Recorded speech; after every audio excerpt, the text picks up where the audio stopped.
My name is Emma. I'm 29 years old. My family tried to stop giving me money at the exact same moment my phone buzzed to tell me I was secretly worth $120 million. Before I tell you how shocked they looked, let me know where you're watching from in the comments. The quiet that happened after that buzz was the loudest thing I'd ever heard. It was louder than my dad's disappointed sighs that I heard all through my childhood. It was louder than my mom's fake laughter at parties where I never felt like I belonged.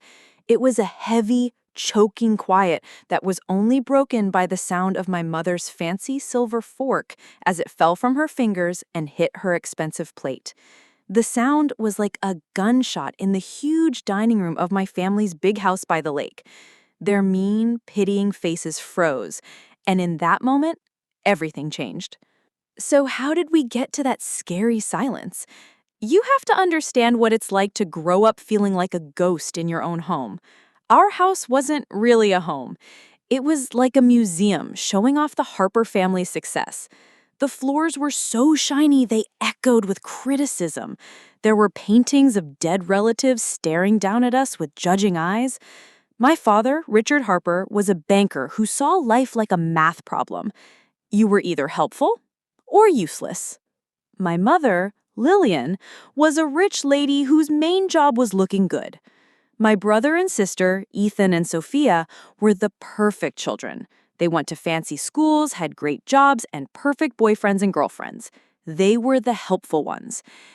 And then there was me, the quiet middle child who loved the sound of computers more than the noise of fancy parties. My love for coding was just a weird hobby to them. My engineering degree was just a phase they thought I'd get over. The worst hurt came on the day I graduated from Stanford. I sat there in my cap and gown under the California sun, saving 2 seats that stayed empty. I watched other families hug, cheer, and cry. I held my diploma tight and pretended my tears were from the bright sun. Where was my family? They were at my sister Sophia's engagement party in Chicago. My mother had explained on the phone that this party was way more important for the family's business connections. A business connection was helpful. A daughter's graduation apparently was not. That night, alone in my dorm room, a small package came. It was from my Aunt Clara, my dad's sister, and the family rebel. Inside was an old book about women inventors and a handwritten note. It said, "Emma, don't ever let them make your light dimmer. I see it shining. I'm so proud of you." I held that note like it was saving my life. It was the only proof I had that I wasn't invisible. That note became the starting point of my new life. After college, I didn't take the 6-figure job my father tried to set up for me. I took a smaller, $70,000 a year job at a small tech company, and I saved every penny. I saw a problem in the world that they didn't see. I saw people waiting months in pain to see specialist doctors because of broken, old scheduling systems. And that brings us to that night, the yearly Harper family dinner, which was less like a meal and more like a show of our family's success. The air was thick with expensive perfume and quiet judgment. My father started with a toast to Ethan, my brother, for his 7-figure bonus at his investment company. My mother then spent 10 minutes talking excitedly about Sophia's fiancé's possible run for Congress. Then all eyes turned to me. "So, Emma," my mother started, her voice dripping with fake concern, "are you still driving that sensible Toyota?" Ethan smirked into his wineglass. "And how's that little software thing of yours coming along? Still working out of your apartment?" I just nodded, keeping my face neutral. I'd learned long ago that defending myself was pointless. It was like throwing rocks at a tank. For 2 years, I had put my life savings of $160,000 in every waking hour into building MedConnect, an AI platform that matched patients with specialist doctors in days, not months. I had a small, brilliant team. My COO, Rachel, was amazing. We had gotten seed funding, then a Series A round, then a $30 million Series B that valued us at $70 million. We were reducing patient wait times by 65% in our test program at Northwestern Medicine. I was changing lives. To them, I lived in a small apartment when I actually owned a cool loft downtown. I drove a beat-up Toyota to family events to avoid their questions. My life was a carefully hidden secret. My father placed his hands flat on the table, his courtroom posture. "Emma, your mother and I have had a long talk," he said, his voice empty of all warmth. "We cannot in good conscience continue to enable this lack of ambition. You've had your time to prove yourself, but this hobby has gone on long enough. You are a Harper, and you are failing to uphold that legacy. Starting immediately, we are cutting you off." A familiar ache bloomed in my chest, the same ache I felt at graduation. But this time something else was mixed in with it, a strange cold clarity, a flicker of freedom. I looked at their faces, expecting to feel crushed. Instead, I just felt tired. I gave a small, single nod. I would let them have their moment. I would let them believe they had won. In the silence that followed his announcement, I could feel their collective satisfaction. They had finally cornered me, finally forced me to face my failure. I looked down at my hands folded in my lap. I thought about the numbers that were my real report card, the thousands of patients who didn't have to wait in pain, the doctors who could manage their schedules efficiently, the small, determined team that believed in me. My phone was on the table, face down on the shiny wood. Before dinner, I'd almost switched it to silent. It's what you do at a formal meal. But a little voice, a gut feeling, told me to just leave it on vibrate. I'm so glad I listened. At that moment, I looked up and met my brother Ethan's gaze. He had a look of pure, smug triumph. He thought he was watching me break. He had no idea he was about to witness my breakthrough. I thought that feeling his dismissive stare was the worst of it. I was so wrong. The worst for them was yet to come. That's when it happened. Bzz, bzz. My phone vibrated against the wood, a sharp, insistent rattle in the dead quiet. My father scowled. "Emma, put that away. Show some respect." Bzz, bzz. It was Rachel, an urgent call pattern we'd set up. "Can't your little emergency wait?" Richard snapped, his patience gone. I didn't ask for permission, I didn't apologize. I reached out, my hands steady, and picked up the phone. I looked at the screen, saw Rachel's name, and did something I had never done at this table before. I answered it, and I pressed speakerphone. The air crackled. My mother opened her mouth to object, but it was too late. Rachel's voice, breathless and electric with excitement, filled the dining room. It was so full of life, it felt like a foreign language in that sterile space. "Emma, oh my God, Emma, you are not going to believe this." I kept my own voice calm. "Rachel, what's going on? Is everything okay?" "Okay? It's more than okay. It's huge! Tanabe Corp, the Japanese investors, they're in. They just wired the confirmation. They're not just matching the offer, they're raising it. $50 million, Emma. $50 million. I could feel every eye at the table lock onto my phone. Rachel wasn't done. Her voice climbed with excitement. "Our pre-IPO valuation. The board just confirmed the new number based on the deal. Emma, it's $120 million.